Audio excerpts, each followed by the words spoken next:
தொடர்ந்து நாம் தேர்தல் வாக்குறுதிகளை எதிர்வரும் தமிழக அரசின் நிதிநிலை அறிக்கையில் நிறைவேற்றி கொண்டு வர வேண்டும். தமிழக அரசு தொகுப்பூதிய நியமன அரசு ஆணை ரத்து செய்து காலமுறை நியமிக்க வர வேண்டும். மேலும் தமிழக அரசின் சத்துணவு திட்டம் துவக்கப்பட்டு முதல் முழுக்க மாநில அரசின் நிதியிலேயே செயல்படுகிறது நீங்கள் அலங்கரிக்கின்றதை பார்க்கின்றோம். அதே போன்று பார்த்தீர்கள் சொன்னால் இந்த போராட்டம் என்பது தொடர் போராட்டமாக அமையும். அந்த போராட்டத்தை நாம் வெற்றிகரமாக நடத்த வேண்டும் என்று சொன்னால் இந்த போராட்டத்தை தொடர்ந்து நடத்துவதற்கான செயல்முறையாக அமைய வேண்டும். அந்த முறையில் என்னுடைய தமிழ்நாடு அனைத்து சத்துணவு அங்கன்வாடி ஓய்வூதியர்கள் சங்கத்தின் சார்பில் குறைந்தபட்ச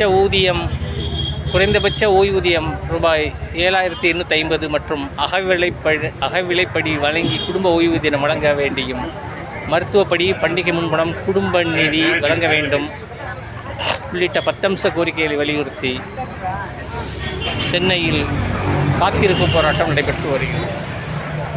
கொஞ்சம் எல்லாம் அமைதியா இருங்க. தலைவர் பேட்டி கொடுக்க போறாரு. சத்துணவு அங்கன்வாடி ஓய்வூதிய சங்கத்தின் சார்பாக இன்றைக்கு சென்னையில் ஒரு 12 அம்ச கோரிக்கைகளை நிறைவேற்ற வலியுறுத்தி மாநிலம் தழுவிய ஆர்ப்பாட்டத்தை நடத்தி கொண்டிருக்கின்றோம்.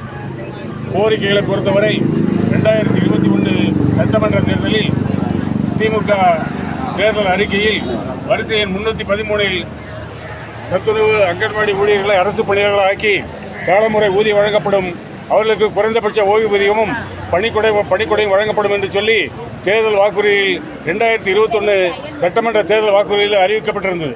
ஆனாலும் கூட ஆட்சிக்கு வந்த பிறகு இது கடந்த 4 ஆண்டுகளில் அந்த கோரிக்கையின் பக்கமே தமிழக அரசு தலை வைத்து படுக்கவில்லை என்பதுதான் வரலாறாக உள்ளது.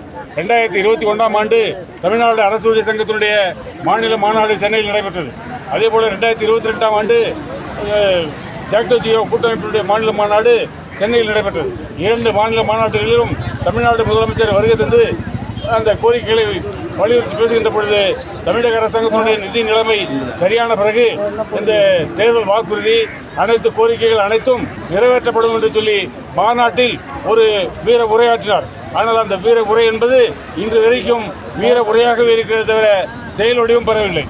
அந்த சூழ்நிலையில் தான் தொடர்ந்து சத்துணவு அங்கன்வாடி ஓய்வூதியர்களுக்கு குறைந்தபட்ச ஓய்வூதியம் 7,850 வழங்கப்பட வேண்டும், அகவிலைப்படி வழங்கப்பட வேண்டும் என்று சொல்லி கோரிக்கைகளை வலியுறுத்தி இந்த ஆர்ப்பாட்டம்